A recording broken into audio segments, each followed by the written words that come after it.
Hello everyone, I hope y'all are doing well and had a nice Thanksgiving holiday. This is Jessie here, and today I'm going to review a bag that's kind of sent me down the rabbit hole. For today though, we are going to focus on this bag. This is the Quince Italian leather box shoulder bag. We're going to go ahead and look at it up close. I'm going to show you what fits. We're also going to try it on, and then I'll be giving you my feedback at the end on whether I think this bag is a good quality bag for the price that you're paying. Stay tuned. Now, if you have been subscribed to my channel for a while, first of all, thank you. And secondly, you will know that I never have really carried or owned a box bag like this. I have come close. I did own the Vancouver from Demillier London, and I'll have that video linked down below. But that was probably the closest that I've ever owned in this type of silhouette. The reason why I'm looking for this type of silhouette now is because I am being called back to the office. I will start going back to the office in 2026, and I wanted something a little bit more elevated and formal. I wanted high quality, but I didn't want to pay a ton of money. I didn't want any logos anywhere. If you know me, you know that I do not like to carry logos into the office. That's just a personal preference. But I just wanted something a little bit more elevated and not so much a tote. I do carry a laptop kind of briefcase that I put all of my electronics in and tech in and everything, but I wanted to carry a nice shoulder bag, and this came up. Now, I did pick up 2 more bags in this style. I also purchased the Atelier's Auguste Monceau bag, and I also purchased the Cezanne Milo bag. They're both the regular size, they're not the minis, and I'm going to see which one I like the most out of all 3. I originally purchased this one with the intent to continue to wear this. I unboxed it, I took the plastic off of the straps and everything, fully intending to keep this, but I figured, since this is going to be something that I'm going to be wearing every day, let me see what else is out there. But for today, we're going to focus on this one. Alrighty, so here is the bag up close. It has some nice gold hardware, and the way that you open the bag is that you just push this side in. This side is not functional. It just serves as a place for you to keep your finger while you press this one in, because doing this would be kind of weird. So it's very similar to a pochette métisse in that aspect, right? That you just push in one side. So here is all of the stitching. My dog is walking around. She's getting impatient because it was snowing a lot last night and she hasn't been able to go out as much as she usually would. So she's kind of like pitter-pattering around. Here's the top of the bag. These are the D-rings, so to speak, that you would put the strap through. And then here's the back. No back pocket, very simple, clean, minimal. There is glazing all throughout the side and the bottom of the bag. And then when you open it, it is a nice pop of color. It's leather lined. It says Quince right there. And it has like this is more orange than it is brown. It has kind of like an orangey brown leather lined interior. Now, the first slip pocket does feature, the first compartment, does feature a slip compartment. I will tell you, just opening this right now and having it in front of me, there is a huge smell of leather. It does smell of leather. It smells great. There's no chemical smell or anything like that. So the first compartment has a slip pocket here. This is nice for like your credit cards, receipts. If you don't want to carry a wallet, that's usually what I would use it for. I do have some things here laid out so we can see what fits. Here is the main compartment. It does stretch out a good amount. And then here you have a zippered compartment inside. This zippered compartment is very tight. I would probably put my credit cards in here so that I didn't have to carry a wallet, and then I would just reach in and grab them. But the zipper is a little bit sharp up against your hands, so just know that this is really tight. but the zipper is very smooth. It got caught on this little silica gel pack. It is very smooth. And then back here, you have a full-sized additional slip compartment for the glazing. Here's what it looks like. Let me zoom in a little bit. That's what the glazing looks like. It is starting to crack a little bit right here, as you could tell, but the rest of it looks good. Let's go to the other side. Again, it does crack a little bit there, and with these type of bags, when you're doing this a lot, it does put a lot of tension in this joint right here, and typically the glazing will start cracking here. Now, regarding the leather, it does look very smooth, kind of like box, like smooth leather, but it does have a little bit of a grain to it, and it does have a little bit of a sandy feel. For instance, this is my Cartier wallet. I've had this forever. You could tell that I've had it forever, but this feels very smooth. This doesn't have any grittiness or any texture to it, really. I mean, I know it does because it's genuine leather, but it feels very smooth. Whereas this has a little bit of texture to it. I don't know if you could hear that. And the way that you put the strap in is you simply just undo it and you fish it through these two pieces here. One gripe that I do have about the strap, I think it looks great. Let's zoom in a little bit. I think it looks good. The hardware is a little bit on the lighter side, but it's not too light, if that makes sense. However, my gripe with this is the strap catcher. So the excess of whatever adjustment you put it on, you are gonna have some of the strap hanging out. This is meant to capture that. However, it is very loose, and you'll see that when I put the bag on and when I try it on, it always falls out, and then you have this piece kind of dangling here.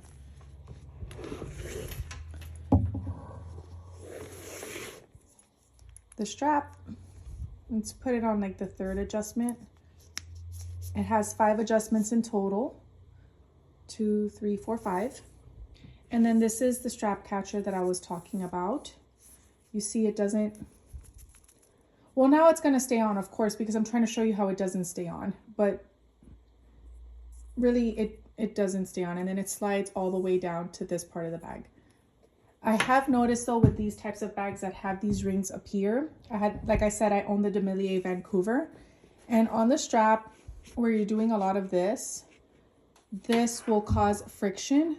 The inside of this ring will cause friction, and you will see some wearing down of the glazing as you convert this from a crossbody to a shoulder bag, especially here where it bends like that. I'm not bending it too much, but when you start to put things in it and you start to carry it, the strap will bend more. I don't want to bend it a lot because I'm not sure if I'm keeping this or not. So just keep that in mind. That's not a Quince issue. That is just how the bag is designed. So let's really quick see what fits. I have some things laid out here for you to kind of demonstrate all the things that you can put in here. It is a very spacious bag. So over here I have a bottle of water, and if I were to put this laying down, would it fit? It won't. I mean, technically it will, but I don't want to do that to this bag. But you can pretty much get almost a bottle of water in there. Here I have my Continental wallet. It is stuffed to the max. I usually use this as like a keeper to store all of my cards in when I'm not using them. But that's a Continental wallet right in there. And it fits. It's a little snug, but it fits. Here's a mini pochette from Louis Vuitton. And in here I have just my catch-all. I have some mascara, cuticle oil, a perfume, Blistex hand cream, my little Jesus. I have a Tide to Go pen, medication for my eczema, and then back here I've got some pictures of my kids and teeth whitening strips. I usually pop in the teeth whitening strips if I'm sitting in traffic or if I have a long drive. I usually just pop those in. I usually don't carry mascara with me. I don't know why that's in there, so I'm going to take that off. And, oh. But it's pretty packed. It's pretty packed. There's not a lot of room in here left. And that is what the mini pochette looks like inside. So it takes up pretty much the entire bag. My phone does fit. Any size phone will fit. Even if you have the largest phone available, it will fit in here. I wouldn't recommend putting a phone here because you don't want to stretch this part out too much. I would use this for cash. I would probably put my cards in here if I didn't want to carry a wallet. And then I would put all of my other things like my phone and all of my other essentials here. Back here, I don't have it on me, but let me go grab it really quick. All right, so here I've got my Kindle, and this is 10th gen, I believe. And that does fit back there very nicely. You can also fit in your passports and maybe like a slim card holder in there.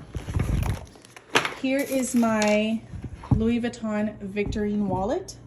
I carry this with me everywhere, and that fits in there nicely.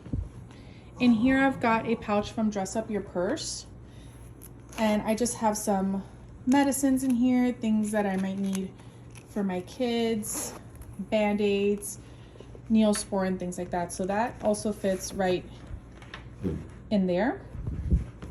And then I've got my sunglasses in a soft case. I do this to minimize the amount of space that it'll take up on my bag. And my sunglasses will fit, but they also pop up at the top, and I don't want to do that. So we're gonna have to finagle this a little bit. So here's my wallet. You can always just lay the sunglasses right on top and then put a few other things here, like some lip glosses, maybe your car keys, a hand cream. This is my all-time favorite, Caudalie. And that sticks up a little bit, but I can still close the bag without it interfering with the top or, you know, indenting this. So I would usually kind of carry just that and then just lay my sunglasses right on top, and I would be ready to go.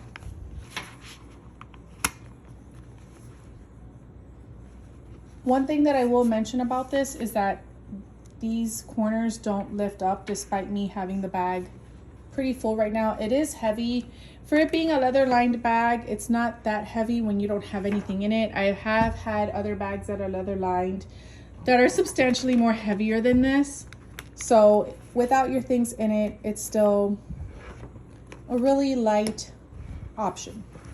All right, so here I am in the middle of my living room. We are currently in the process of remodeling our home, so it looks a little bit chaotic, but I tried to find the best corner to do this in. Here is the bag, again, the Quince Italian leather box bag. Here's how it fits on me on the shoulder. As you can see, it fits right directly where my elbow hits. This for me is the sweet spot when it comes to shoulder bags. And then here it is across body. You just undo, you just tighten the strap here, and then it goes just like this cross body. I am 5'7", about 150 pounds for reference, and this is on the 3rd adjustment. Right now I'm going to show you how it looks on the last setting, and there isn't really much strap left over if you put it on the longest setting, but this is what it looks like on the longest setting for me. It still looks really nice. I like where it hits, and here it is on the longest setting as a shoulder bag. Now I will tell you, I don't like the shortness of this. When you're wearing it like this, it kind of feels like there's something missing, right? So I would probably turn the strap around and have the strap buckle face the other way so that you don't see this like this. Here it is on with a wool coat, very elegant, clean lines throughout. I have it right in the middle, so I am on the 3rd adjustment. So I have 2 adjustments on the bottom and 2 adjustments on the top to move it up or down. But I feel like this hits really nicely right here. And then again, same thing, same coat, but here it is as a shoulder bag. Would I recommend this bag for someone?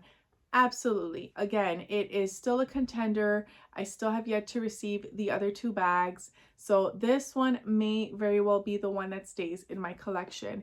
I think that the quality of leather that you're getting and how it's put together and priced is very, very fair. It does have its little kinks and its little quirks, but again, I think that it's a great value if you're looking to maybe try this silhouette. If you have any questions on this that I can be of assistance, please do let me know in the comment section below. And if you own this bag and you would like to share your experience, please also let me know in the comment section below. I hope that you enjoyed this video and found it helpful, and I will see you in the next one.